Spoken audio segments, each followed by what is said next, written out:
اس اعتبار سے بہت سی نیکیاں جمع ہیں، مگر رکاوٹ کیا ہے؟ ایک دروازہ ہے، بند ہے، وہ کھل جائے تو ولایت کے رستے پہ چل پڑے۔ ایک دروازہ ہے، بند ہے، وہ کھل جائے تو ولایت کی راہ پہ چل پڑے، روحانی ترقی شروع ہو جائے، احوال بدلنے لگ جائیں، ملکوتی صفات پیدا ہو جائیں۔ فرشتے تو نہیں بنتے، مگر فرشتوں جیسے احوال نصیب ہو جاتے ہیں، ملکوتی صفات مل جاتی ہیں، اور پھر بندوں کو اس سے بھی ترقی ہوتی ہے، جبروتی صفات مل جاتی ہیں، اس سے بھی ترقی ہوتی ہے تو لاہوتی صفات مل جاتی ہیں۔ ہے تو یہی بندہ نا، بشری پیکر ہے، یہی بندہ ہے، مگر اس بندے کے اندر نئے سے نئے جہان آباد ہونے لگتے ہیں۔ حضور قدوۃ الاولیاء سیدنا طاہر علاء الدین، وہ بھی پیکر بشری انسانی ہیں، مگر اس انسان کے اندر ایک نیا جہان آباد تھا۔ حضور سیدنا غوث العظم غوث الثقلین سیدنا شیخ عبد القادر جیلانی رضی اللہ تعالیٰ عنہ ایک بشری پیکر ہی ہیں، انسان ہیں، مگر ایک ایسا انسان کہ کئی جہان آباد ہیں نئے۔ حضور داتا گنج بخش سیدنا علی حجویری رضی اللہ تعالیٰ عنہ بھائی انسان ہی ہیں، مگر ایک ایسا انسان کہ اس کے اندر کتنے جہان آباد ہیں۔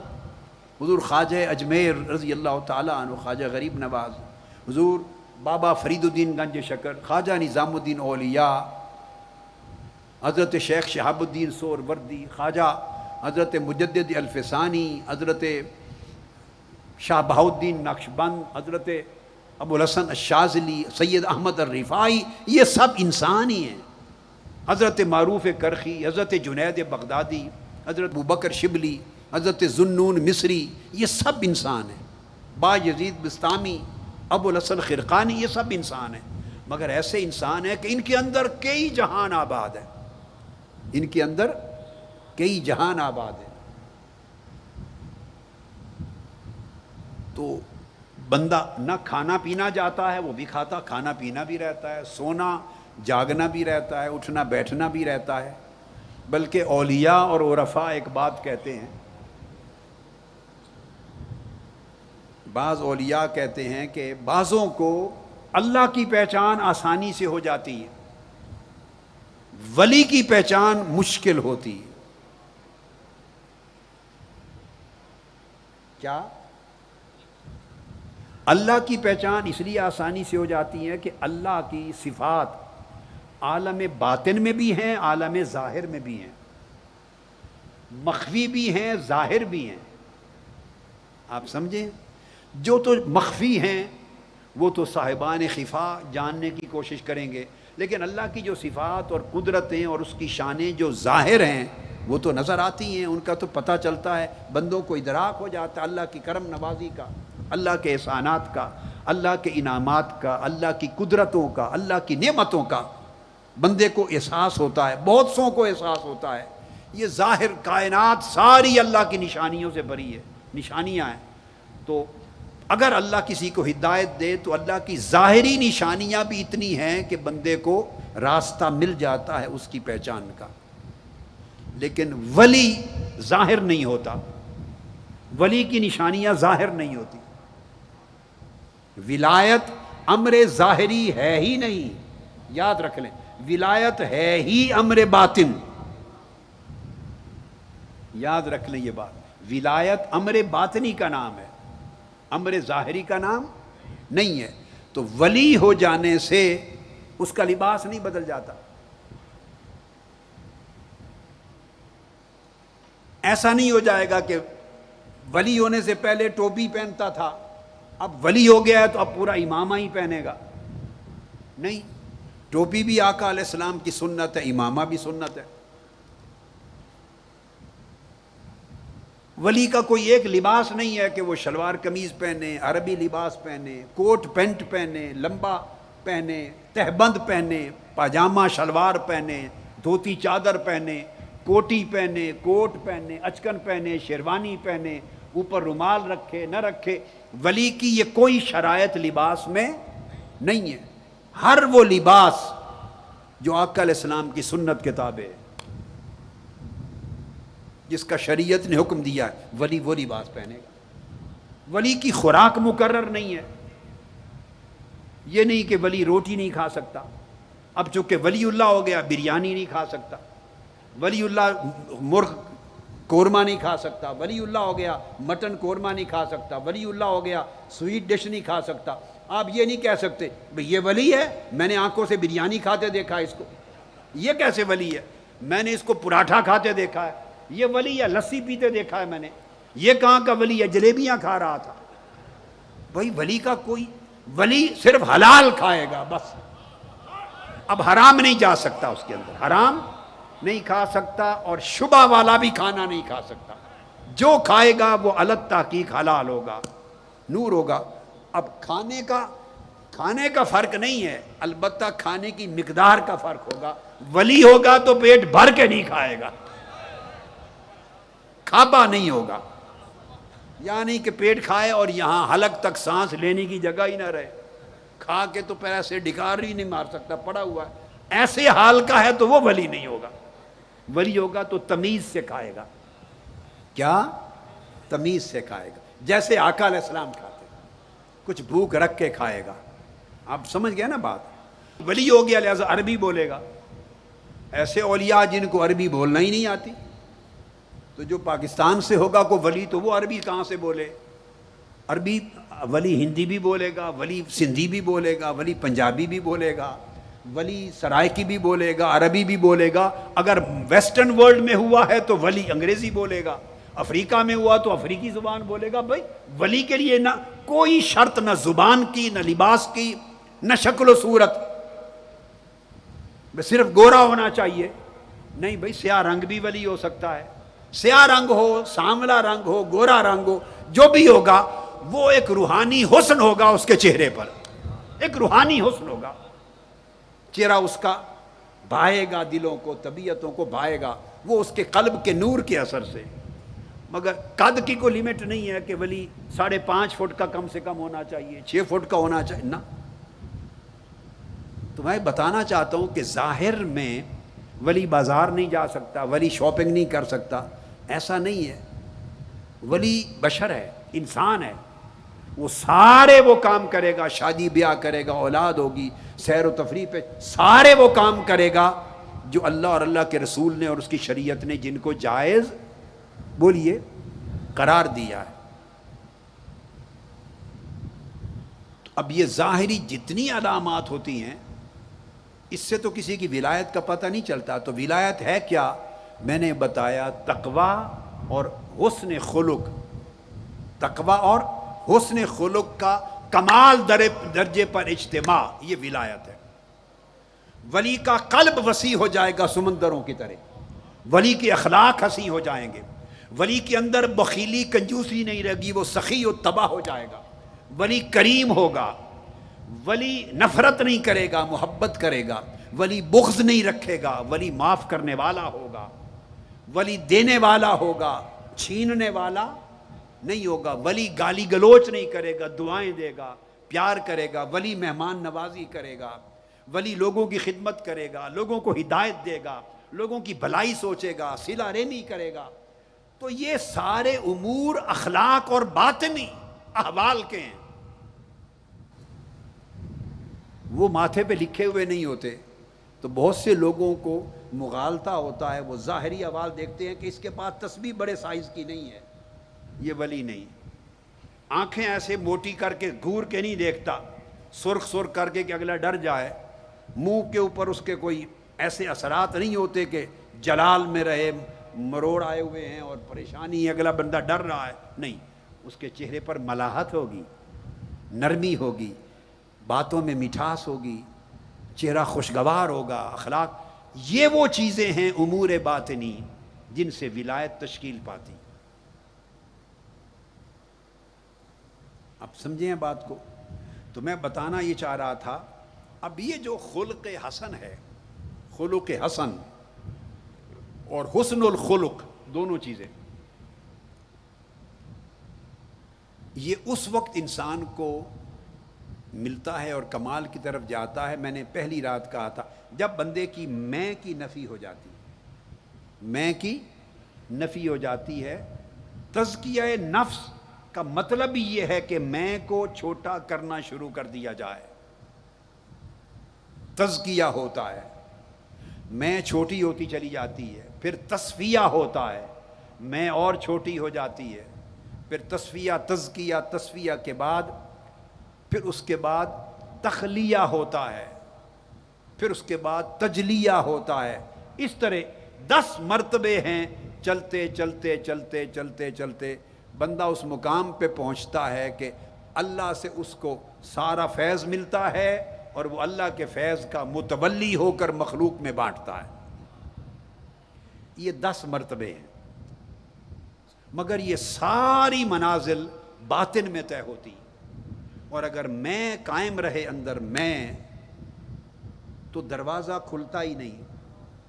اب ہمارا پرابلم یہ ہے کہ ہم سب کچھ کرتے ہیں، علم بھی پڑھاتے ہیں، کتابیں بھی پڑھاتے ہیں، درس بھی دیتے ہیں، واعظ بھی کرتے ہیں، سنتے بھی ہیں، پڑھتے بھی ہیں، اعتکاف بھی بیٹھتے ہیں، نماز بھی پڑھتے ہیں، روزہ بھی رکھتے ہیں، تلاوت بھی کرتے ہیں، تسبیح بھی کرتے ہیں، خواتین بھی محنت کرتی ہیں، تلاوت کرتی ہیں، سارا کچھ کرتے ہیں، یہ سارا کچھ ہوتا رہتا ہے، مگر اندر میں قائم اور دائم رہتی ہے۔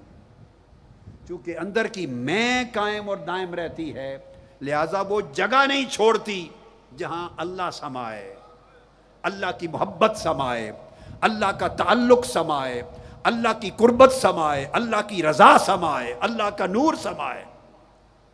میں اندھیرا کیے رکھتی ہے، تو میں کے اندھیرے کی وجہ سے اخلاق ناسوتی، حیوانی اور بشری رہتے ہیں، ملکوتی نہیں بنتے، اخلاق نہیں بدلتے، احوال نہیں بدلتے، کیفیات نہیں بدلتی۔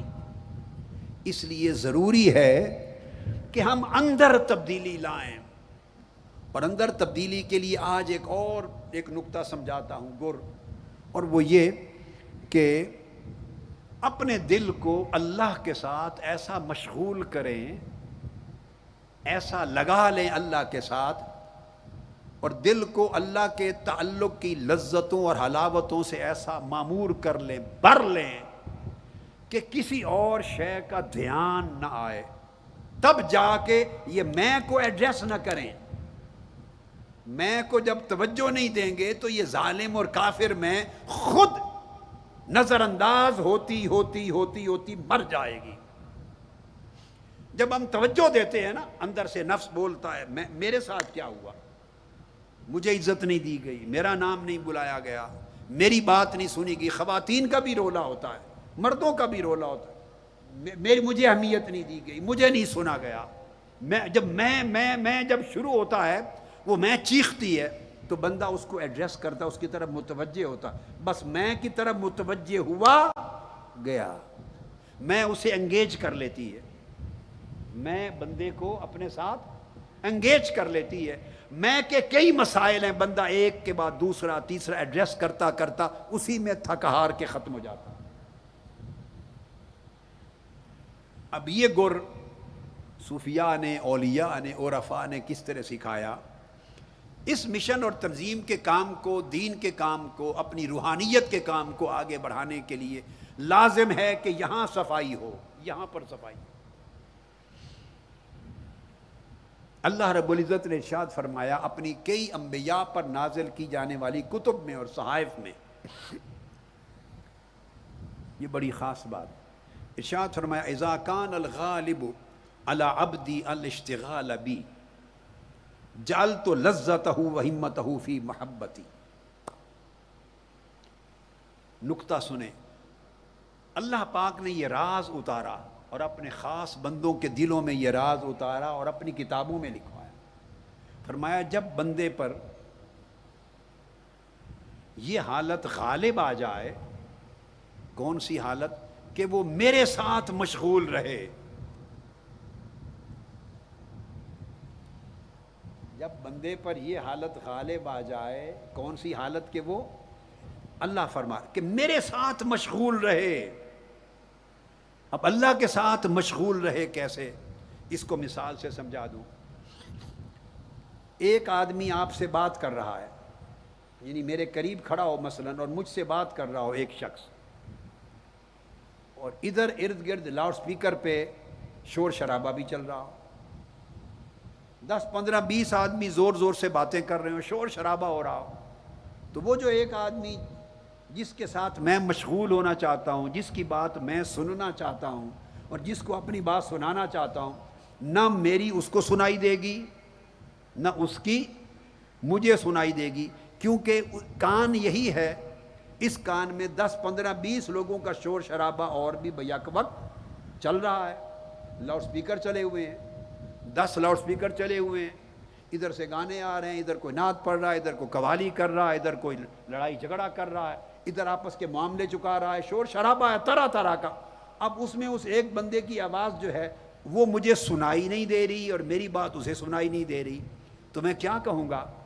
میں کہوں گا بھئی ذرا تھوڑی دیر بند کرو لاؤڈ سپیکر، یا آپ چپ کرو، میں اس بندے کی بات سن لوں۔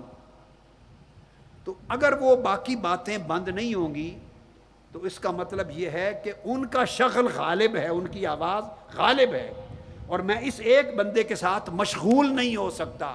سکون اور سکوت ہو تو اس کے ساتھ مشغول ہوں گا۔ اسی طرح بندے کے قلب کا حال ہے، 100 دھیان ہے اس کے، اور کئی رولے ہیں جن کے اندر الجھا ہوا ہے، اس کے ساتھ لڑائی بھی چل رہی ہے، ادھر مقدمہ بازی بھی چل رہی ہے، سسرال کے ساتھ بھی دنگا فساد چل رہا ہے، ان لاز کے ساتھ بھی چل رہا ہے، بیوی کے ساتھ بھی جھگڑا چل رہا ہے، بہن بھائیوں کے ساتھ بھی جائیداد کے تنازع چل رہے ہیں، پڑوسیوں کے ساتھ بھی ایک مقدمہ چل رہا ہے، ساتھ والوں کے ساتھ بھی ایک معاملہ چل رہا ہے، ادھر کوئی اور مذہبی طبقوں کے ساتھ بھی معاملات، ان کے بھی رولے فتوے چل رہے ہیں، بندہ ادھر بھی الجھن، ادھر بھی الجھن، ادھر بھی الجھن، پھر دوسرے کی گاڑی دیکھتا ہے تو اپنی گاڑی چھوٹی ہے، محل دیکھتا ہے دوسرے کا میرا گھر چھوٹا ہے، میری تنخواہ کم ہے، پیسے کم ہیں، اس کے وسائل زیادہ ہیں، بچوں کی فیس زیادہ ہے، تو یہ بھی الجھنے ہیں۔ یہ 10-15 ساری چیزوں کو یکجا کر لیں، یہ ساری چیزیں بندے کو اپنے ساتھ مشغول کرتی ہیں، ہر مسئلہ بندے کو مشغول کرتا ہے، دھیان کو الجھا دیتا ہے۔ تو جب آپ کا دھیان، آپ کا قلب 100 چیزوں میں الجھا رہے گا تو وہ ایک مولا کے ساتھ مشغول کیسے ہوں گے؟ وہ 100 چیزوں میں ایک اللہ کی عبادت بھی فٹ کی ہوئی ہے، فٹ کی ہوئی ہے، سارے کام دھیان دلوں میں چل رہے ہیں، نماز آ گئی تو فرض بھی پڑھ لیے، تسبیح بھی کر لی، اللہ اللہ بھی ہو رہا ہے، تسبیح سبحان اللہ سبحان اللہ سبحان اللہ وہ بھی کیا جا رہا ہے، مگر سبحان اللہ زبان سے ہو رہا ہے، وہ دل کے اندر جم ہی نہیں رہا، دل مشغول نہیں ہے اللہ کے ساتھ، چونکہ بہت سارے شغل ہیں جن میں دل اور دماغ اور بندے کا من الجھا ہوا ہے۔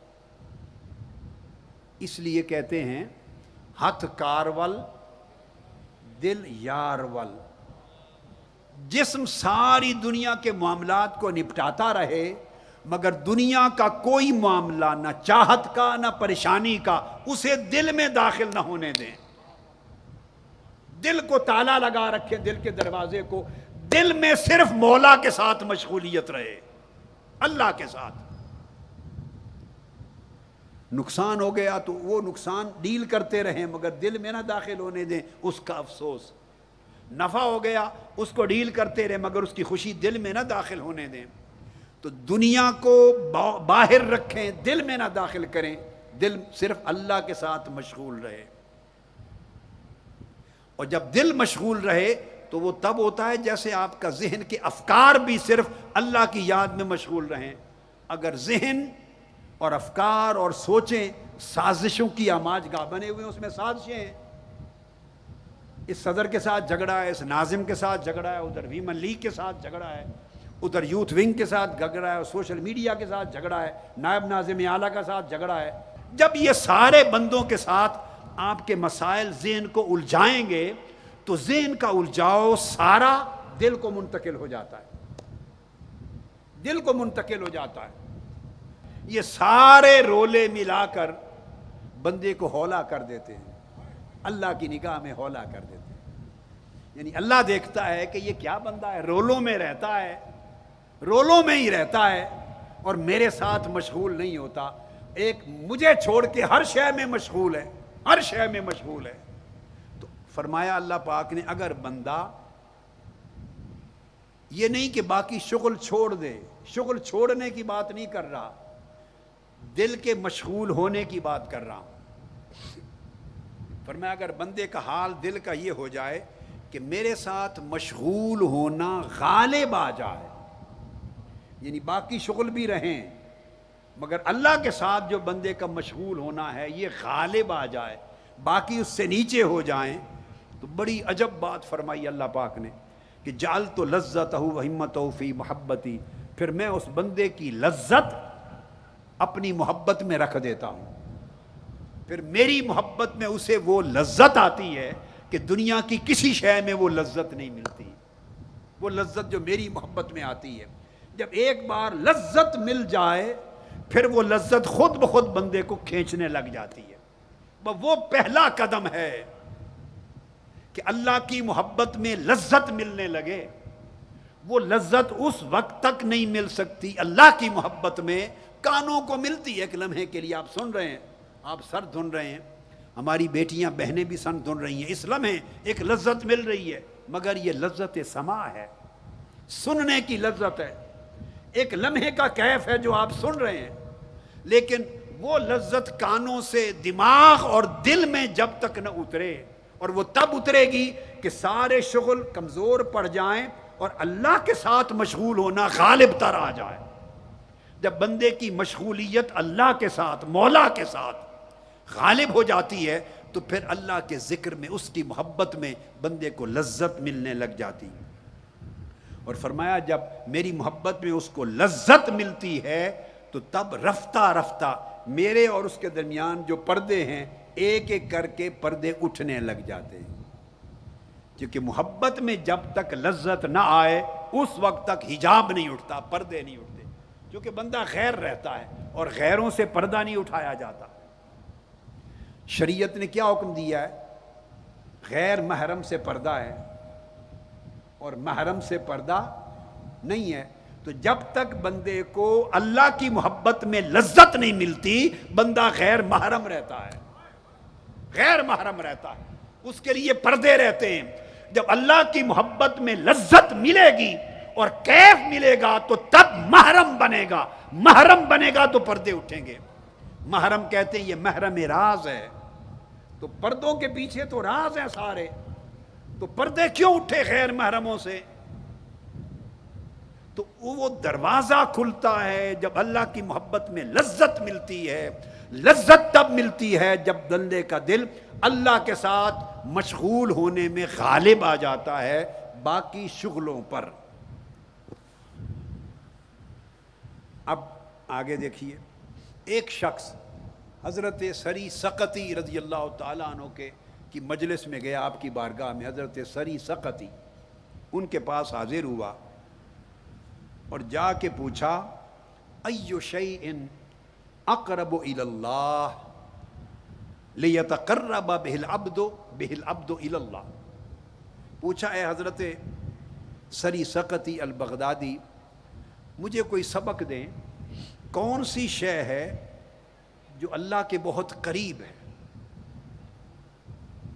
جو اللہ کے بہت قریب ہے اور بندے کو اللہ کے قریب کر دیتی ہے تاکہ اس شے کو اپنایا جائے اور بندہ اللہ کے قریب ہو جائے، اللہ کا قرب تلاش کر رہا ہے، کون سی شے ہے جو مجھے اللہ کے قریب کر دے تاکہ میں اسے اپنا لوں اور اللہ کی قربت مل جائے؟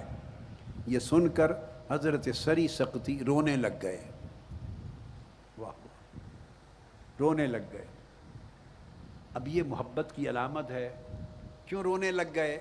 کہ کسی شخص سے آواز سنی کہ اللہ کا قرب مانگتا ہے، ہائے ہائے اللہ کا قرب چاہتا ہے، اس بات میں بھی لذت آتی ہے کہ کوئی میرے مولا کا قرب کا طلبگار ہے، واہ واہ واہ واہ میرے مولا کے قرب کا طلبگار ہے۔ رونے لگ گئے اور پوچھنے لگا کہ آپ مجھ سے یہ چیز پوچھ رہے ہیں، آپ جیسے لوگ یہ چیز پوچھتے ہیں؟ پھر آپ نے فرمایا، انہوں نے کہا جی ہاں مجھے جواب دیں، ہدایت کر دیں۔ آپ نے فرمایا تو سری سقطی نے فرمایا سن لیں، جو چیز تجھے اللہ کے قریب کر دے گی ان افضل ما یتقرب بہ العبد الی اللہ سبحانہ،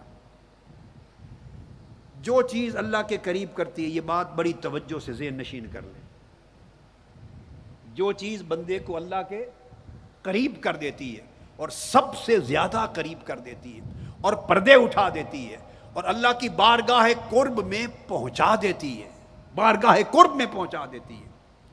سب سے بڑھ کر وہ کیا چیز ہے؟ اللہ اکبر، فرمایا ان یطلع اللہ علی قلبک وانت لا ترید من الدارین خیرہ، فرمایا وہ صرف ایک ہی چیز ہے، ایک ہی چیز ہے کہ اللہ تمہارے دل میں جھانکے۔ اللہ وقتاً فوقتاً اپنے بندوں کے دل کو دیکھتا رہتا ہے، ویسے تو ہر وقت دیکھتا ہے، کوئی شے اس سے پوشیدہ نہیں، مگر خاص معنی میں اللہ اپنے بندوں کے دل کو دیکھتا۔ فرمایا سب سے اللہ کی قربت عطا کرنے والی حالت یہ ہے، کوئی خاص عبادت، کوئی خاص روزہ، کوئی تسبیح، کوئی ذکر اذکار بیان نہیں کیا۔ فرمایا سب سے زیادہ اللہ کا قرب دینے والی شے یہ ہے کہ تیرے دل کا حال یہ ہو جائے کہ اللہ تیرے دل میں جھانکے اور دیکھے اور خود پا لے کہ تو سوائے اللہ کے ساری کائنات میں کچھ اور چاہتا ہی نہیں ہے، وہ خود دیکھے۔ وہاں اے بندے تیری زبان کا بولنا کوئی قیمت نہیں رکھتا کہ تو کہتا پھرے باری تعالیٰ میں تیرے سوا کچھ نہیں مانگتا، میں تیرے سوا کچھ نہیں چاہتا۔ ہم بھی راتوں کو 27ویں رات آگے پیچھے رو رو کے کہتے ہی ہیں نا کہ مجھے صرف تیری ذات چاہیے، تیری رضا چاہیے۔ نہیں، یہ ہمارے کلمات ہیں۔ فرمایا نہیں، کہنا پڑھنا نہیں، وہ تمہارے دل کو دیکھتا ہے۔ دیکھتے دیکھتے وہ یہ حال دیکھ لے کہ اس وقت میرے بندے کے دل کا حال یہ ہے کہ سوائے میرے ساری کائنات میں، دنیا اور آخرت کے دونوں جہانوں میں، اس کے اندر کوئی اور خواہش نہیں سوائے میرے۔ یہ بندہ صرف مجھے چاہتا ہے اور کوئی چاہت نہیں بچی۔ جب دل کا یہ حال ہو جائے تو یہی حالت سب سے زیادہ اللہ کے قریب کرنے والی۔ کوئی اور وظیفہ، کوئی اور خاص قسم کی وضع، قطع، طرز کی عبادت، کوئی شے وہ قرب نہیں دیتی، چونکہ یہ جسم ہیں، سارے اعمال اور عبادات کے جسم ہیں۔ روح نہ ہو تو جسم مردہ ہوتا ہے، اور روح یہ ہے جو میں نے بتایا کہ اللہ اپنی نگاہ فرمائے بندے کے دل میں اور خود اللہ دیکھے کہ کیسا میرا بندہ، اس کے دل میں سوائے میرے کسی شے کی طلب ہی نہیں، تو بندے کو نہ کہنے کی ضرورت نہ مانگنے کی ضرورت، اللہ پاک بندے کو قربت عطا کر دے۔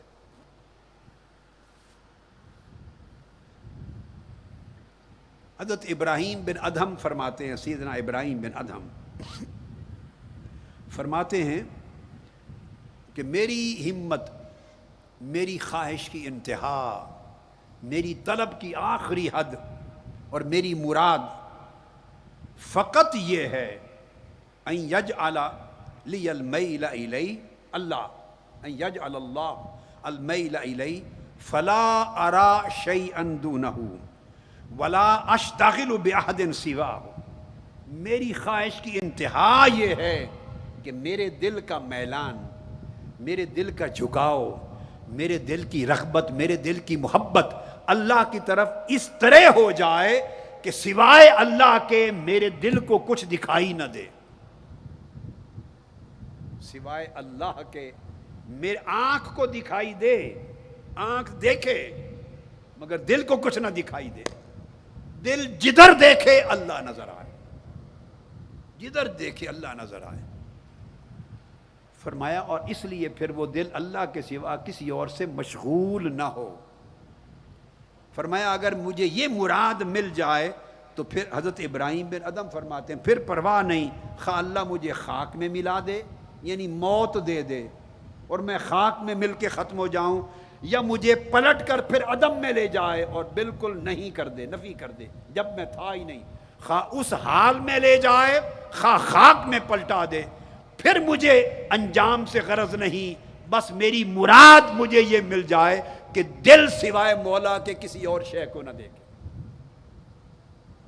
اب یہ جو میں نے آپ کو بات بتائی، اسی طرح حضرت ابراہیم علیہ السلام، ان سے کسی نے سوال کیا، سیدنا ابراہیم علیہ السلام سے سوال کیا بِأَيِّ شَيْءٍ وَجَدتَّ الْخُلَّةَ، اے ابراہیم علیہ السلام آپ اللہ کے خلیل بن گئے، خلیل اللہ ہوئے. کس ذریعے سے اللہ کے خلیل بنے؟ کوئی طریقہ ہمیں بھی بتائیں. کس شے نے آپ کو اللہ کا خلیل بنا دیا؟ سیدنا ابراہیم علیہ السلام نے جواب دیا، فرمایا بِانْقِطَاعِي إِلَىٰ رَبِّي وَاِخْتِيَارِي إِيَّاهُ عَلَىٰ مَا سِوَاهُ. فرمایا صرف اس شے نے مجھے اللہ کا خلیل یعنی دوست بنا دیا کہ میں اپنے دل کے ساتھ ہر شے سے منقطع ہو کر کٹ کر اس کے ساتھ ہو گیا، اور میں نے ہر شے کو چھوڑ کر دل کی چاہت میں اسے اختیار کر لیا. اس نے مجھے اللہ کا خلیل بنا دیا. اب آپ نے دیکھا جتنے انبیاء کے، اولیاء کے، بڑوں کے اقوال بتائے، ساروں کا مرکزی نقطہ تعلیم کا ایک ہی. حضرت رابعہ بصری رضی اللہ تعالیٰ عنہ فرماتے ہیں، رابعہ بصریہ، یہ بہنوں اور بیٹیوں کے لیے خاص طور پہ اور آپ کے لیے بھی ہے، فرماتے الہی ہمتی و مرادی فی الدنیا ذکرک وفی الآخرت رؤیتک ثم افعل بینہما ما شئت. حضرت رابعہ بصری رضی اللہ تعالیٰ عنہ اللہ کے حضور ہمیشہ عرض کرتی، میرے الہی، میری خواہش، میری طلب، میری تمنا، میری مراد دنیا میں صرف یہ ہے کہ تو یاد رہے، اور تیری یاد کے سوا کوئی اور یاد میرے دل میں گھر نہ کرے. دنیا میں تو یاد رہے اور آخرت میں تیرا دیدار رہے، صرف آخرت میں تیرا دیدار رہے. نہ مجھے دنیا کی کسی اور لذت سے غرض، نہ آخرت میں نعمت جنت کی کسی نعمت سے غرض. باقی سب چیزیں تیرا امر ہیں، جو تیرا امر چاہے میرے ساتھ کر دے. بس دنیا میں دل تیری یاد سے معمور رہے اور آخرت میں آنکھیں تیری دیدار سے معمور رہے. یعنی یہ میں ساری چیزیں جتنی بیان کر رہا ہوں ان کا مرکزی نقطہ ایک ہے، ایک ہی مرکزی نقطہ، اور وہ یہ ہے کہ دل کو خالی کر لیں، خلوت دے دیں اللہ کے لیے. دل اللہ کی یاد کی خلوت گاہ بنا لیں، اللہ کی یاد کے لیے خلوت گاہ بنا لیں. خلوت کا مطلب کیا ہوتا ہے؟ جس میں اور کوئی آ نہ سکے. خلوت، آپ کوئی اور نہیں آتا، بس دل کو خلوت گاہ بنا لیں، صرف اللہ کی یاد آئے، اللہ کی رضا. اب اس کے لیے آپ ایک تنظیمی زندگی میں ہیں، ایک آئلی زندگی میں ہیں، ایک معاشرتی زندگی میں ہیں. اس کے لیے سبق یہ ہے، آپ 100 کام کرتے ہیں، آپ مرد بھی کر رہے ہیں، بیٹیاں اور بہنیں بھی کر رہی ہیں ویمن لیگ کی. ممکن ہے آپ ایک کارکن ہیں، ایک چھوٹی تنظیم کی عہدیدار ہیں، ذمہ دار ہیں، آپ کا صدر، نائب ناظم اعلیٰ، ناظم اعلیٰ، یا ویمن لیگ کی صدر یا ناظمہ، یا تحریک منہاج القرآن کی، یا پیٹ کا کوئی بھی بڑا ذمہ دار، یا اسی طرح سوسائٹی میں، معاشرے میں کوئی بڑا آپ کی بات پہ رسپانس نہیں دیتا، آپ کو اپریشیٹ نہیں کرتا، تو بس یہی نقطہ سمجھانا. وہاں قلق ہوتا ہے نا، دکھ ہوتا ہے نا، شکوہ ہوتا ہے نا کہ ہمیں اپریشیٹ نہیں کیا گیا. بس یہی رولا ہے، یہی جو اپریشیٹ نہیں کیا گیا، یہی تالا لگا ہوا ہے جو آگے روحانی ترقی کا دروازہ نہیں کھولتا. بھئی آگ لگائیں بندوں کے اپریشیٹ کرنے نہ کرنے پر، صرف دھیان رکھیں کہ مولا اپریشیٹ کرے. حضور داتا گنج بخش علی حجویری رضی اللہ تعالیٰ عنہ نے کشف المحجوب میں بیان کیا، اور اسے دیگر اور اولیاء اور عرفاء نے بھی اپنی کتب میں حضور داتا صاحب سے پہلے بھی لکھا کہ ایک اللہ کا دوست، ایک ولی اللہ 70 سال سے عبادت میں تھا. یہ میں نے پہلے بیان کیا ہے واقعہ، آج اس موقع محل کی مناسبت سے دہرا رہا ہوں. 70 سال سے عبادت میں تھا. اللہ پاک نے وحی بھیجی اپنے نبی کو، جو اس وقت کے نبی تھے، اس کو وحی بھیجی، دکھانا چاہتے ہیں کہ میرے دوستوں کا حال کیا ہوتا ہے، جو مجھ سے وفا کرنے والے میرے عاشق ہیں اور میرے تعلق میں مخلص ہو گئے ہیں، کمال پا گئے ہیں، ان کا حال کیا ہے. وہی بھیجی، فرمایا کہ اے میرے نبی اس جگہ جا وہاں ایک بوڑھا ملے گا آپ کو، وہ 70 سال سے میری عبادت میں مصروف ہے، اس کو جا کر یہ بتا دے، اپنا تعارف کروا اور بتا دے کہ اللہ پاک نے مجھے بھیجا ہے کہ میں تمہیں خبر دے دوں کہ اللہ نے تمہاری 70 سال کی عبادت رد کر دی، قبول نہیں فرمائی، 70 سال کی عبادت رد ہو گئی۔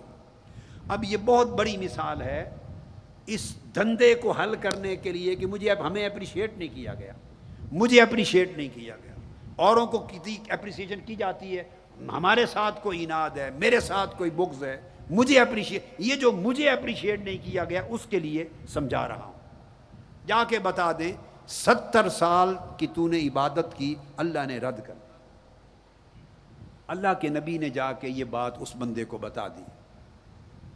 وہ بندہ دیکھتے کہ اللہ کا نبی آیا، بتایا کہ اللہ نے پیغام بھیجا ہے، کھڑے ہو گئے، وہ اللہ کے ولی کھڑے ہو گئے کہ اللہ کا پیغام آیا ہے، چاہت سے سنا۔ تو جب انہوں نے فرمایا کہ اللہ پاک نے 70 سال کی عبادت آپ کی رد کر دی، وہ خوشی سے بے قابو ہو گئے، وجد میں آ گئے، خوشی سے وجد میں آ گئے، بے قابو ہو گئے، اور خوشی سے چیخ نکلی، وجد کے عالم میں چیخ نکلی، خوشی کی، شکر کی چیخ نکلی۔ اللہ کے نبی نے پوچھا، اے اللہ کے بندے، تیری تو اب عمر ختم ہونے والی، 70 سال تو نے عبادت کی، اور تجھے تو اللہ نے پیغام یہ دیا کہ عبادت رد ہو گئی، مردود ہو گئی عبادت، بجائے اس کے کہ تو روتا دھوتا چیختا، تو خوشی سے وجد میں ہے، ہنس رہا ہے، شکر ادا کر رہا ہے، یہ کیا ماجرا؟ اب سنیے اس کا جواب، اس جواب سے اصلاح حاصل کریں، اپنے من کی اصلاح لیں۔ اس نے جواب دیا، آپ کا کہنا بجا، میں تو اس بات پہ خوش ہوں، وجد کر رہا ہوں، عبادت قبول کرنا، میرا کام تو عبادت کرنا تھا، میں کر رہا ہوں 70 سال سے، قبول کرے یا نہ کرے یہ اس کا کام، مجھے اس سے غرض نہیں ہے، وہ قبول کرے یا نہ کرے، اپریشیٹ کرے یا نہ کرے، یہ اس کا حق ہے، میں کون ہوں اس میں دخل دینے والا، اس کا فکر نہیں۔ خوشی سے اس لیے ناچتا ہوں اور شکر مندی میں یہ حال اس لیے ہے کہ 70 سال کی عبادت کام آ گئی، میں اس کے شمار میں تو آ گیا ہوں نا آج۔ اس نے جو آپ کو وحی بھیج کی ہے اور میری طرف بھیجا ہے، تو مجھے آج اس نے شمار تو کر لیا ہے نا، 70 سال کے بعد مجھے تک تو لیا ہے، میرا خیال تو کر لیا ہے، میری بات تو کی ہے، میری طرف تو آپ کو بھیجا ہے، اور میری طرف یہ پیغام تو بھیجا ہے نا کہ بتا دے کہ عبادت رد ہو گئی، بس میں اس پیغام پہ ناچ رہا ہوں، میرا کام ہو گیا، میرا کام ہو گیا۔ قبول کرے رد کرے وہ مالک ہے، اس کی مرضی ہے، بندے کا کیا کام کہ اس میں ٹانگ اڑائے۔ یہ ایک نکتہ ہے، اگر اس نکتے کو پا لیں تو تالا کھل جائے گا، بس یہ سارے میٹرز ہیں۔ یہی بہت بڑا دشمن ہے ہمارا، سب کچھ کرتے ہیں، کر کر کے تھک جاتے ہیں، مر جاتے ہیں، زندگی گزر جاتی ہے، تعلقات آپس میں ختم ہو جاتے ہیں، رشتے ٹوٹ جاتے ہیں، تنظیموں کے رشتے ٹوٹتے ہیں، شکوے ہوتے ہیں، دشمنیاں ہو جاتی ہیں، سارا کچھ برباد جاتا ہے، یہ تالا نہیں کھلتا۔ بس اتنی بات اگر کر لیں کہ اپریسیشن بندوں سے نہیں مولا سے چاہیے، بس اپریسیشن بندے سے بولیے نہیں، کس سے چاہیے؟ مولا سے، وہ دیکھتا ہے۔ اصل اپریسیشن وہی ہوگی جو قبر کی شام میں، جب پہلی شام قبر میں آئے گی تو اپریسیشن وہاں نظر آ جائے گی۔ جب آپ ساری عمر آقا کی وفاداری میں کام کرتے رہے، اس مشن کے لیے رات دن دائی بن کر، رفیق بن کر، معاون بن کر محنت کرتے رہے، دعوت دیتے رہے، تگ و دو کرتے رہے، لوگوں کے گھر گھر جا کر پیغام پہنچاتے رہے، اگر یہ کیا، محنت کی، تھکے، اعتکاف کی محنتیں کی، مصطفی انقلاب کی محنتیں کی، اللہ کے دین کی سربلندی کی محنتیں کی، بھلے بھائی تنظیمی کوئی سربراہ اپریشیٹ کرے یا نہ کرے، آپ اس کے لیے نہیں کر رہے کام، ذہن میں رکھ لیں، کسی کی نہیں، یہ لیے نہیں، یہ قبول کریں نہ کریں، مانے نہ مانے، شاباش دیں یا نہ دیں، اصل شاباش وہ ہے جو وہاں ملنی ہے، اور گنبد خضرا سے ملنی ہے، اور وہ شاباش آپ کو مل کے رہنی ہے. اللہ کی عزت کی قسم, آنکھیں بند ہوں گی, قبر میں جائیں گے, پہلی شام پردہ اٹھ جائے گا اور آپ دیکھیں گے کہ تاجدار کائنات کا جب پوچھا جائے گا اے بندے بتا یہ ہستی کون ہے, پہچانتا ہوں, تو آقا مسکرا کر جواب دیں گے فرشتوں یہ میرا غلام ہے, عمر پر منہاج القرآن کا جھنڈا اٹھاتا رہا ہے, میری غلامی کرتا رہا ہے, اس کا میرا اس سے نہ پوچھو, اس کا مجھ سے پوچھو. قبر کی پہلی رات ہی کام ہو جائے گا, قیامت کے دن آقا کی کملی اور شفاعت کا سایہ ملے گا, کام ہو جائے گا, جنت میں آقا کی ہمسائیگی قربت ملے گی, کام ہو جائے گا.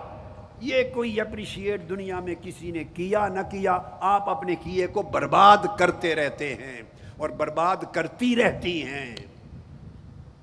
اس ولی سے سبق سیکھو جسے 70 سال کی عبادت کے بعد پیغام ملا کہ عبادت رد ہو گئی, ختم. وہ وجد میں آ کے ناچ گیا, اس نے کہا قبول ہو یا نہ ہو اس کا کام. اس نے وہاں سے بھی اپریسیشن نہیں مانگی, واہ واہ واہ, یہ ایک اور درجہ ہے. اس نے وہاں سے بھی اپریسیشن نہیں مانگی, اس نے کہا میرا سب کچھ یہ ہے کہ اس نے شمار تو کر لیا, آج مجھے پیغام تو بھیج دیا. یہ مقبولوں کی کتاب ہے, یہ مردودوں کی کتاب ہے, چلو اپنی کسی کتاب میں میرا نام تو لکھ دیا. ارے عشق اتنا خالص ہوتا ہے, عشق اتنا خالص ہوتا ہے. یہ ایک دنیاوی مثال میں نے پہلے بہت زمانہ پہلے 90s میں یا ممکن ہے 10-15 سال پہلے یہ 2-1 بار 3 بار بیان کی تھی, وہ مجنو اور لیلا کی. وہ بات سمجھ آنے والی ہے اس لیے پھر دوہرا رہا ہوں. وہ آپ نے قصہ نہیں سنا کہ لیلا بیمار ہو گئی تھی, تو مجنو کو خبر ملی, وہ ساتھ آ کے مسجد میں معتکف بن گیا. حکیموں نے کہا اسے خون چاہیے. وہ جتنے عاشق تھے سارے بھاگ گئے. وہ چوری کھانے والے تھے, لیلا روز چوری, میٹھا حلوہ, زردہ, ایسی چیزیں جو بھی آپ سمجھ لیں بنا کے بھیجتی تھی کہ مسجد میں اس کے عاشق بیٹھے ہیں, عشاق بیٹھے ہیں, خدام بیٹھے ہیں. وہ خوب ہپ کھاتے تھے, چوری کھاتے تھے لوگ. میرے ابا جی قبلہ رحمۃ اللہ علیہ فرماتے تھے چوری والے مجنو تھے, تو چوری والے مجنو کو روز چوری ملتی تھی. چوری تو جانتے ہیں نا, میں بھی بچپن میں کھاتا تھا, امی جی مجھے بنا کے دیتی تھی. اب تو وہ چوریاں نہیں رہی ہیں, تو وہ کھاتے تھے روز. جس دن خبر آئی کہ خون دو, چیک ہونا ہے کس کا خون ملتا ہے, ویسے میں بات بتا رہا ہوں, اس زمانے یہ ٹیسٹ تو نہیں تھے. قصہ مختصر یہ کہ خون مانگا, سب بھاگ گئے. خون مجنو دیتا رہا, اس کا خون مل گیا, روز خون بھیجتا رہا. کتنی بوتلیں خون کی دے دیں. ایک حکایت ہے لیلا مجنو کی. حکایتیں واقعات سے متعلق نہیں ہوتی, سبق سے متعلق ہوتی. واقعہ کس طرح ہوا کس طرح نہ ہوا نہیں, حکایات مولانا روم نے بھی بیان کی, مثنوی میں حکایات ہوتی ہیں, اس میں سبق ہوتا ہے. تو شفا یاب ہو گئی, مجنو کے خون سے شفا یاب ہوئی. تو لیلا نے پھر شکرانے کے لیے دیگیں پکائیں. جب دیگیں پکائیں تو زردہ اور حلوہ لینے کے لیے سارے بھاگے ہوئے مجنو پھر آ گئے, کشکول لے کر, پیالے لے کر, ساری قطاریں. لیلا ہر ایک کو دیتی گئی, بھر کے, ہر ایک کو بھر کے دیتی گئی. اسے پتہ نہیں تھا کہ یہ بھاگے ہوئے بھگوڑے ہیں, سارے بھاگ گئے تھے, پتہ تھا کہ نہیں, مگر دیتی گئی. جب اصل مجنو آیا اور اس نے کشکول آگے کیا تو لیلا نے اس کو پہچانا اور ہاتھ مار کے اس کا کشکول توڑ دیا, اس کا پیالہ توڑ دیا. مجنو نے پیالے کے ٹکڑے جو ٹوٹ گئے تھے اٹھائے اور ناچنے لگ گیا وجد میں آ کر. لوگوں نے کہا پاگل ہو گیا ہے, تمہیں بھرے جہان میں بے عزت کر دیا اس نے, ہر ایک کے پیالے کو بھر دیا, ہر ایک کو دیا, اور تمہارا کشکول پیالہ بھی توڑ دیا, اور بجائے اس کے تو بے عزت ہو کے رو کے بھاگ جائے تو الٹا خوشی سے ناچ رہا ہے. مجنو ناچتا گیا. انہوں نے پوچھا کو راز تو بتاؤ کیا ہے. تو جب وہ اپنا ناچ کے خوشی میں ہوش میں آیا, اس نے کہا راز یہ ہے کہ کسی اور کا توڑا ہوتا. ہائے ہائے, اتنی بات. یہاں 100 مجنو جمع تھے, کسی اور کا توڑا ہوتا, 100 میں میرا پیالہ کیوں چنا. مجھے دوجیاں نالو وکھرا جانے تو توڑے نا میرا, وکھرا جانے نا مینوں, وکھرا سارے نالو وکھرا جانے ہیں، سب سے جدا جانا ہے تو میرا پیالہ توڑا ہے، بس وہ جدا جاننے پر ناچ رہا ہے۔ تو عشق اجر سے غرض نہیں رکھتا، عشق خالص شے ہے، عشق خالص شے ہے، وہ اجر اور اجرت سے تعلق نہیں رکھتا، وہ اپنے دل کو صرف محبوب کے تعلق سے بھر لیتا ہے، اور محبوب جیسی ادا سے بھی پیش آئے اسی سے خوش ہوتا ہے۔ یہ چند نکتے جو بتائے، اگر ان کو آپ سنبھال لیں اور دل میں ڈال لیں، ان کو دل میں ڈال لیں، تو بہت سارے جھنجھٹ ختم ہو جائیں گے۔ بیٹیاں اور بہنیں بتائیں نا ہاتھ اٹھا کر، کوئی بات سمجھ میں آئی ہے؟ بتائیں میری بیٹیاں اور بہنیں، سمجھ میں آئی ہے؟ جی ان جھنجھٹوں سے نکلیں۔ کون اپریشیٹ کرتا ہے، کون نہیں کرتا، کون اہمیت دیتا ہے، کون نہیں اہمیت دیتا، یہ سب رولے ہیں، ادھر ہی رہ جانے ہیں، ان سے کچھ حاصل نہیں ہونا۔ تنظیموں میں مرد ہیں، آپ لوگ ہیں، یوتھ لیگ والے ہاتھ اٹھائیں، ایم ایس ایم والے ہاتھ اٹھائیں، تنظیمات والے ہاتھ اٹھائیں، منہاج القرآن اور کارکن جہاں کام کرتے اور سارے معتکفین جہاں جہاں آپ کا واسطہ ہے، ان جھنجھٹوں سے نکلیں۔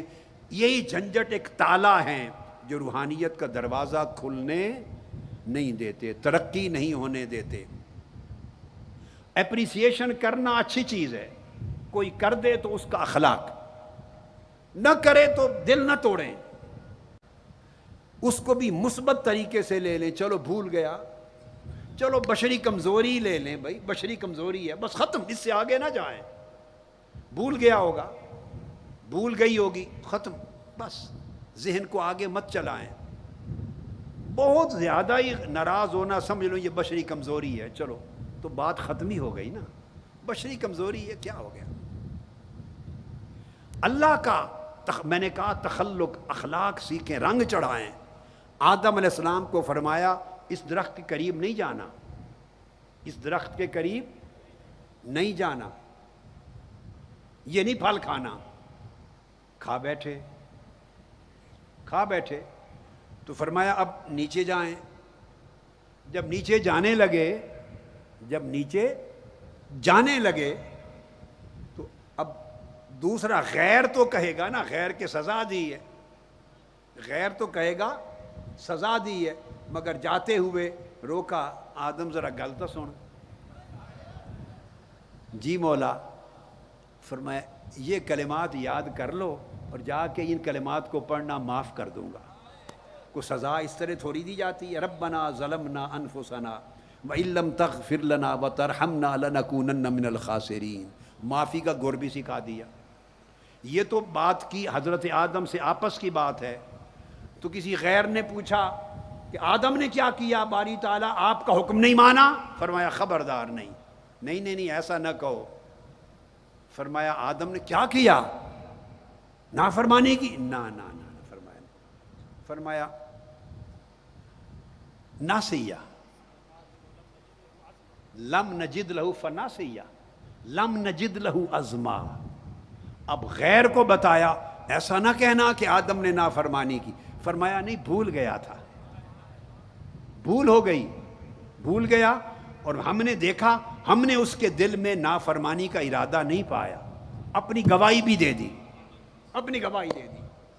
یہ ہے درگزر کا طریق، اپنوں کے ساتھ ایسا رویہ رکھتے ہیں، اللہ کے اخلاق اپناتے ہیں۔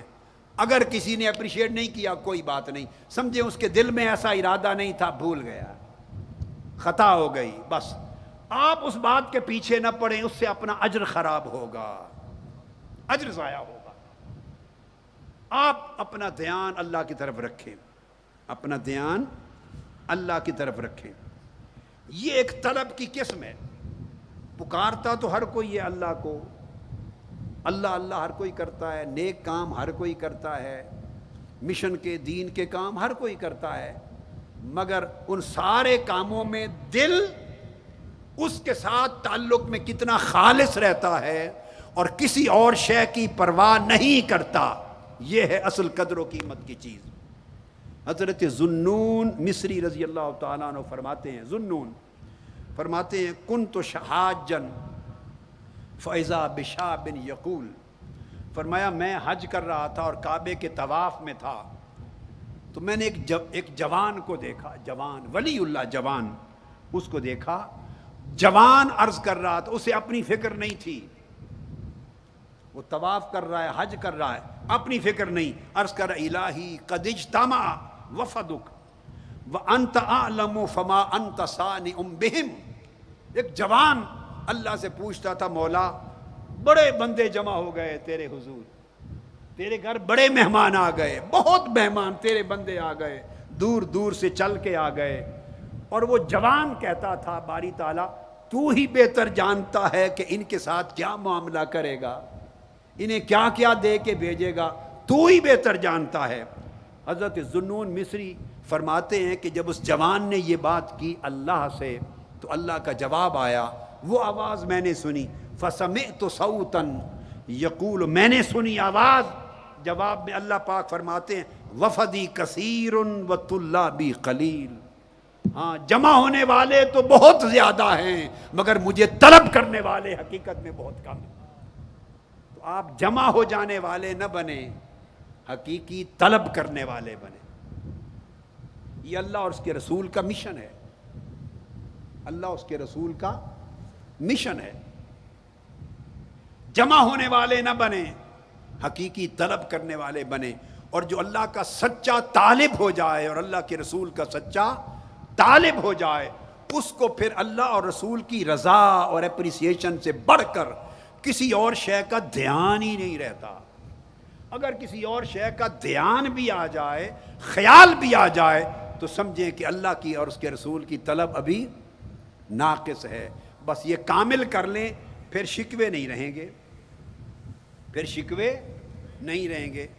اس خیال سے، اس دھیان سے آپ اپنی کاوشوں کو پاک کریں، اپنی کاوشوں کو ستھرا کریں، اور اللہ کی اور اس کے رسول کی طلب میں اپنی کاوشوں کو پاکیزہ کریں اور محنت کریں۔ آخری پیغام یہ دینا چاہتا ہوں، آج کی گفتگو کا ایک پیغام، گفتگو ختم کرنے سے پہلے بہت ضروری ہے، بڑے دھیان سے سنیں۔ یہاں اتفاقاً آج اپریسیشن کی جو کہ بات ہو رہی تھی، تو آج ہمارے کراچی کے بڑے اچھے نامور کارکن، عہدیداران، لیڈرز تحریک منہاج القرآن کا سرمایہ، جو طویل 80s کے زمانے سے جوان تھے تو مشن کا کام کر رہے تھے، آج تک استقامت کے ساتھ کم و بیش 30 سال گزر گئے، استقامت کا پہاڑ بن کے ہر حال میں کھڑے۔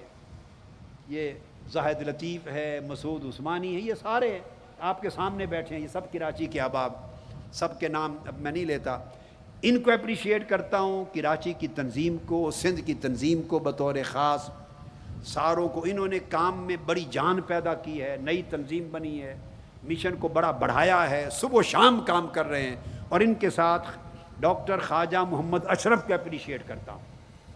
ہر لمحہ، ہر وقت ان کا تعاون مسجد رحمانیہ اور ان کی پوری تگ و دو ان کے ساتھ شامل حال ہوتی ہے، تو ان کو بھی اللہ پاک صحت اور تندرستی، اور خواجہ محمد اشرف صاحب کو شفا اور صحت اور سلامتی عطا کرے، ان سب کو صحت اور سلامتی عطا کرے، اللہ پاک ان سب کو خوشیاں دے۔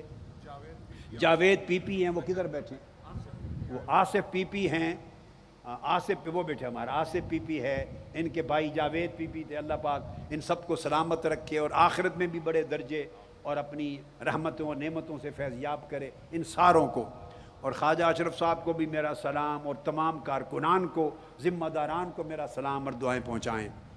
آپ کو کچھ بات کل بھی کروں گا میں، آپ کے لیے پیغام یہ ہے کہ آپ میں سے ہر شخص، آپ اس مشن میں شامل ہو گئے، رفیق بن جاتے ہیں، فارم فل کرتے ہیں، فارم اور رفیق بن جاتے ہیں، مگر عمر بھر ذاتی حیثیت میں اس مشن کی دعوت کے کام میں پرسنلی انوالو نہیں ہوتے۔ بڑی توجہ سے اس بات کو سمجھیں، یہ دعوت کا مشن ہے،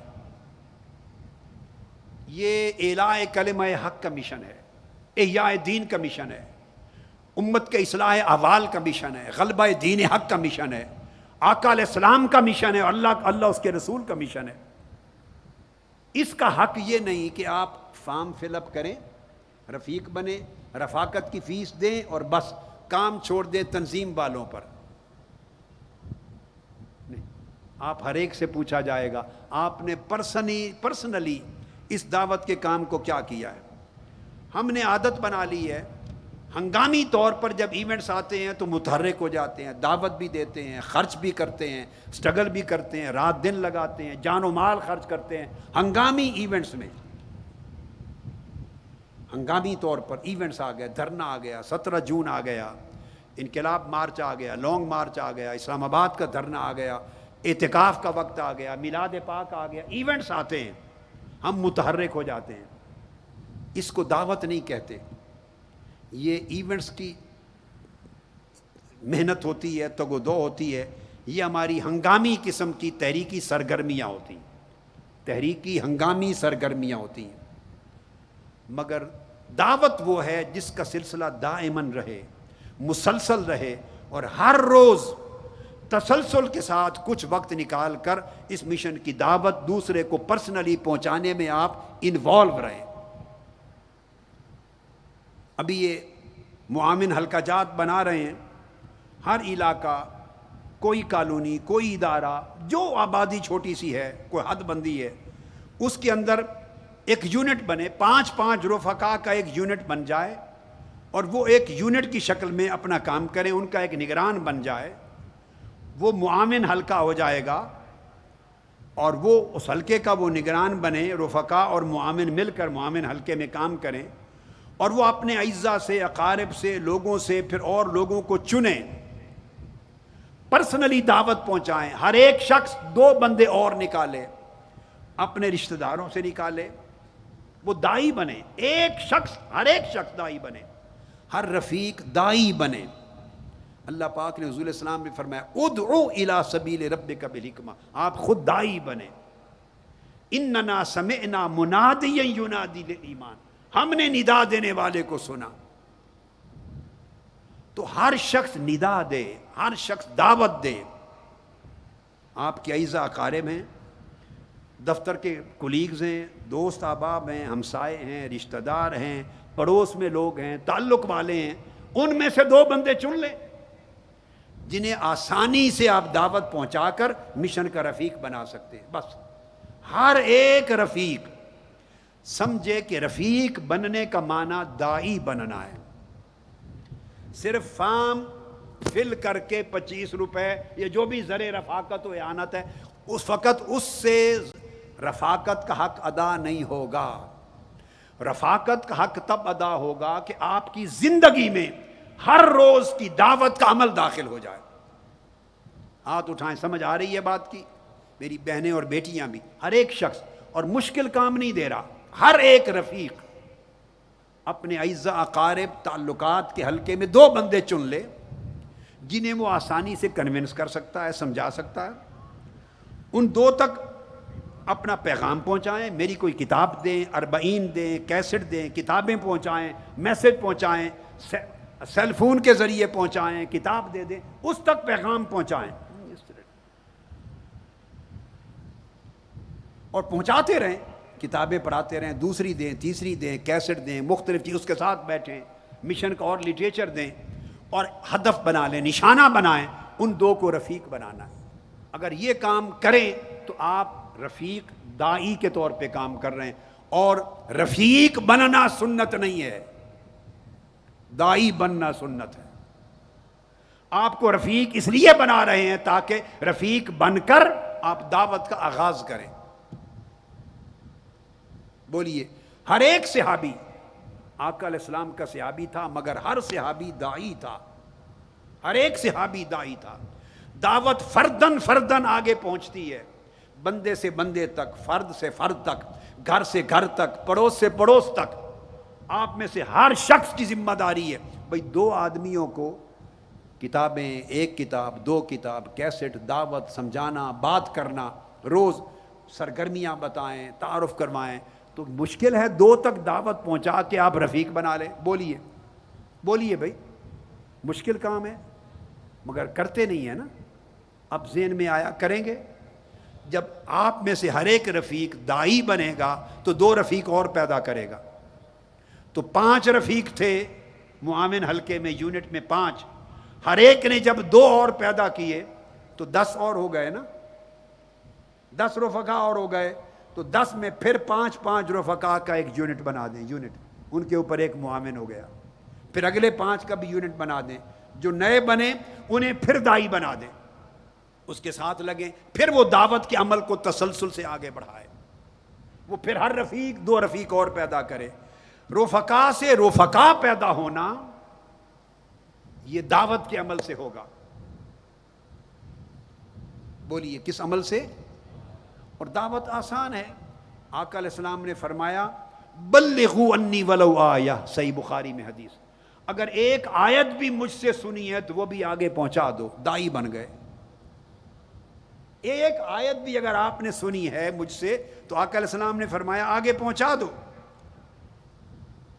قرآن مجید میں فرمایا قل ھذہ سبیلی ادعو الی اللہ، یہ میرا راہ ہے، میرا راستہ ہے، میں اللہ کی طرف دائی ہوں، بلاتا ہوں، دعوت دیتا ہوں. ہر پیغمبر دائی تھا. اللہ کا ہر پیغمبر، اتنی عظیم سنت ہے. تو رفاقت کا مطلب دعوت کو دینا ہے، خود رفیق بن کر رفیق بنانا. بولیے. تو جس کو رفیق بنائیں گے اس کی رفاقت کا اجر و ثواب بھی دنیا میں، قبر میں، آخرت میں آپ کو ملتا رہے گا. جتنے رفقا وہ آگے بنتے جائیں گے ساروں کا ثواب انہیں بھی اور آپ کو بھی ملے گا، چونکہ دعوت پہلی آپ نے دے کے اسے رفاقت دی تھی. تو دعوت دینا یہ انبیاء کی سنت ہے، انبیاء کی سنت ہے. اللہ پاک نے فرمایا وَمَنْ أَحْسَنُ قَوْلًا مِمَّنْ دَعَا إِلَى اللَّهِ، اس سے بہتر بات کس شخص کی ہے جو اللہ کے کام کی طرف لوگوں کو دعوت دے. یہ قرآن ہے. دعوت سے بہتر کوئی شے نہیں. اب دعوت ایک ایسی چیز ہے آسان، آپ کے پاس لمبا چوڑا علم نہیں اس کی بھی پرواہ نہیں، آپ کتاب دے آئیں. یہ 40 پکڑ لیں، خدمت دین کی 40، 50 40 چھپی ہوئی ہیں، چھوٹی چھوٹی کتابیں ہیں، کیسٹیں ہیں. آپ خود عالم نہیں ہیں، پرواہ نہیں، مت سوچے کہ میں تو عالم نہیں ہوں. آپ لٹریچر دے آئیں، اس لٹریچر کے ذریعے باقی کام اللہ کر دے گا. آپ کا ٹارگٹ رہے کہ میں رفیق ہوں، میں نے رفیق بنانے ہیں انڈیویجولی، اور گنتے چلے جائیں یہ مہینہ ہے، اس مہینے میں 2 رفیق بنانے ہیں. اگر آپ تھوڑا تھوڑا وقت لگا کے کرتے رہیں تو بنا لیں گے کہ نہیں؟ ہر شخص، بولیے ہاتھ اٹھا کر، ہر شخص بنا سکتا ہے کہ نہیں؟ پھر اس کے بعد ہلکے بڑھتے جائیں، پھر آگے برکت ہوتی چلی جائے گی. تو آقا علیہ الصلوۃ والسلام نے، میں نے آپ کو فرمایا، حکم دیا کہ فرمایا حدثوا انی بما تسمعون، جو کچھ تم سنتے ہو مجھ سے آگے پہنچا دو. جو کچھ سنتے ہو آگے پہنچا دو. خود نہیں بیان کر سکتے تو کتاب کی شکل میں پہنچا دو، کیسٹ کی شکل میں پہنچا دو، لٹریچر کی شکل میں پہنچا دو. بھائی پڑھ لے، نہیں پڑھا پھر دے آئیں، پھر اس کے ساتھ بیٹھیں، مشن کی بات کریں. ذکر فإنما انت مذکر، بار بار یاد دلائیں حتیٰ کہ یاد اس کو جم جائے. رفاقت، اور بندے ایسے چنے جو آپ کو آسان لگے. اپنے سے بہت بڑا طاقتور، زیادہ مالدار، زیادہ ہمت والا، بہت زیادہ پڑھا لکھا، اس پر ہاتھ نہ ڈالیں. اس پہ وہ ہاتھ ڈالے جو اس کے ساتھ ذرا ایزی فیل کرے. آپ ایسے کو اپنا نشان بنائیں، دعوت کا نشانہ جو آسان ہے آپ کے لیے، آپ جیسا ہے. اس کو جو آپ کی بات کو سنے گا، جلد کنونس ہوگا، آپ کو پریشان نہیں کرے گا، آسان راستہ ہے. جب اس طریقے سے آپ دعوت کو پہنچائیں گے، آقا علیہ السلام نے فرمایا اللہ اس کو خوش و خرم رکھے دنیا اور آخرت میں، جس نے میری بات آگے پہنچا دی.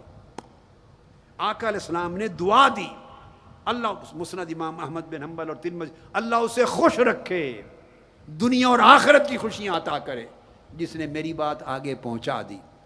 آپ میں سے ہر رفیق آج سے دائی ہے، بات آگے پہنچانے والا، آگے پہنچائے. اور اس وقت تک پہنچاتے رہیں، مہینہ لگے، کم دن لگیں، زیادہ لگیں، جب تک وہ آپ کی دعوت کے نتیجے میں رفیق نہیں بن جاتا. اور ہر شخص 2 رفیق بنائے. اس طرح کاؤنٹنگ کریں، پھر آپ کا ایک سسٹم ہے بتاتے ہوں گے تنظیمی، ان کو اطلاع کریں، تو اس طرح حلقہ جات بڑھتے جائیں گے۔ اور جب وہ رفیق بن جائے، نئے رفیق بنے، اپنے اسی حلقے میں کسی ایک گھر میں ایک چائے پر دعوت دے کہ اسے رفاقت کی سند دیں، سرٹیفکیٹ دیں اور اعزاز دیں، اور اس کے گھر جا کر 2-4 ساتھی مبارکباد دیں، مبارک ہو کہ آپ کو مصطفوی مشن کی رفاقت مل گئی ہے، آپ مصطفوی قافلے کے فرد بن گئے ہیں، اس عزت کا احساس ہو کہ یہ برادری ہے، عالمگیر برادری کا فرد بن گیا ہوں، عاشقان رسول کے برادری کا فرد بن گیا ہوں، غلامان مصطفیٰ کی برادری کا فرد بن گیا ہوں، مجھے مبارکبادیاں آ رہی ہیں، اس کی فیملی کے لوگ عزت محسوس کریں، اس کے دوست احباب اعزاء اقارب اولاد فیملی فیل کرے کہ یہ محلے کے لوگ رفقا مبارک دینے آئے ہیں، آنر فیل کرے، اعزاز کے ساتھ اس کو تقریب کریں، لمبے چوڑا خرچ نہیں کریں، چائے دیں اور اس کو ساتھ سرٹیفکیٹ دیں، تقریب کر لیں، اکٹھا کریں۔ اس طرح اس دعوت کے عمل کو ایک مسلسل تحریک بنا کے آگے بڑھائیں۔ بولیے مشکل کام ہے؟ ہیں؟ مشکل نہیں ہے تو کر لیں گے، کریں گے۔ اللہ پاک آپ کو برکت دے، سلامتی دے اور دعوت کی توفیق دے، اور اس کے اندر جو میں نے سمجھایا آج کی رات کا موضوع تھا، اس میں اخلاص کی اور اللہ کے ساتھ ہی مشغول رہنے کی توفیق دے۔ اللہ کرم فرمائے۔ صلی اللہ تعالی علی سیدنا و مولانا محمد وعلی آلہ وصحبہ اجمعین۔